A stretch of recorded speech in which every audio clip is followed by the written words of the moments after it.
Jésus-Christ était en train de parler avec cette femme. Pour la femme, elle était orgueilleuse. Elle pensait que le Dieu qu'elle adorait, c'était le Dieu qui était à la montagne. C'était le Dieu qui était à Samarie. C'est comme ça que Jésus-Christ a coupé court en disant que l'heure vient. Alléluia. Amen. Il est en train d'annoncer quelque chose qui va venir. Pendant qu'il annonçait quelque chose, il a dit que l'heure est déjà venue où vous n'adorerez plus à Jérusalem ni à Samarie. Parce que ces gens-là adoraient les dieux à Samarie sur le mont Gazim. Mais pendant que Jérusalem, c'est là où on adorait Dieu. C'est là où on voyait la manifestation du Seigneur. C'est là où on voyait la main de Dieu. Mais il y avait ce conflit-là. Où les uns disaient que nous avons Dieu. Et les autres aussi disaient qu'on a Dieu. Mais ces jours-là, Jésus est venu couper court. Il a dit, ça ne sera plus ni à Jérusalem, ni à Samarie. Bien qu'à Jérusalem, c'est là où Dieu s'est manifesté. C'est là où on voyait la main de Dieu. Mais Jésus-Christ est en train d'annoncer quelque chose. Quelque chose qui doit arriver. Alléluia. Est-ce que nous sommes ensemble? Et qu'on a ici sur Ngombate, et qu'on a ici sur Jérusalem. Mais les vrais adorateurs adoreront le Père en esprit et en vérité.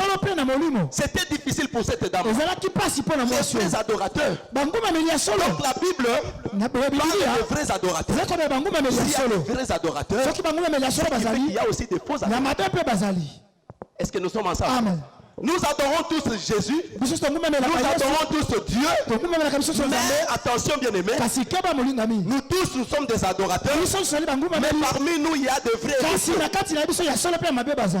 Est-ce que quelqu'un peut acclamer très fort pour le roi?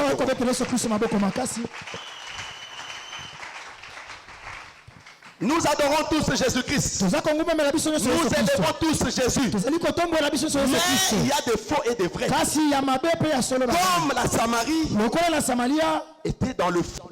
Parce que la Samarie pensait que ils adoraient les dieux tout-puissants, les dieux vivants. Ils étaient dans l'erreur.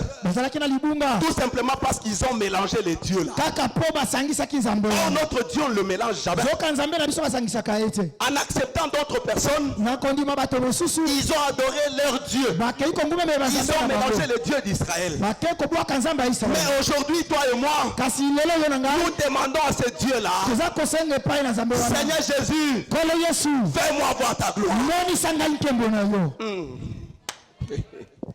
Alléluia. Amen.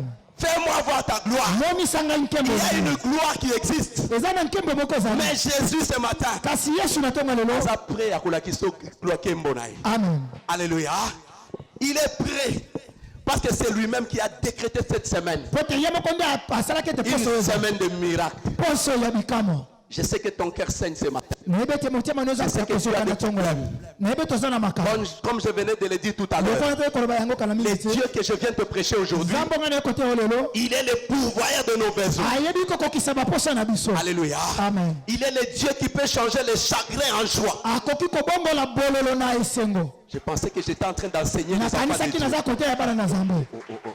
Alléluia. Amen. Peut-être tu as pleuré même ce matin avant de venir à l'église. Tu as reçu des nouvelles. Aujourd'hui tu es attristé. Mais le Dieu que je te prêche aujourd'hui, c'est un Dieu qui peut changer la tristesse en joie. Alléluia. Amen. C'est Dieu-là qui peut changer même ton nom ce matin. C'est Dieu qui peut changer même ton identité. Ce matin, on t'a appelé un malheureux. Mais ce soir, on t'a appelé encore un heureux. Un bienheureux. Et les gens peuvent changer leur langage. Est-ce que nous sommes ensemble? Amen. On peut acclamer très fort pour le roi.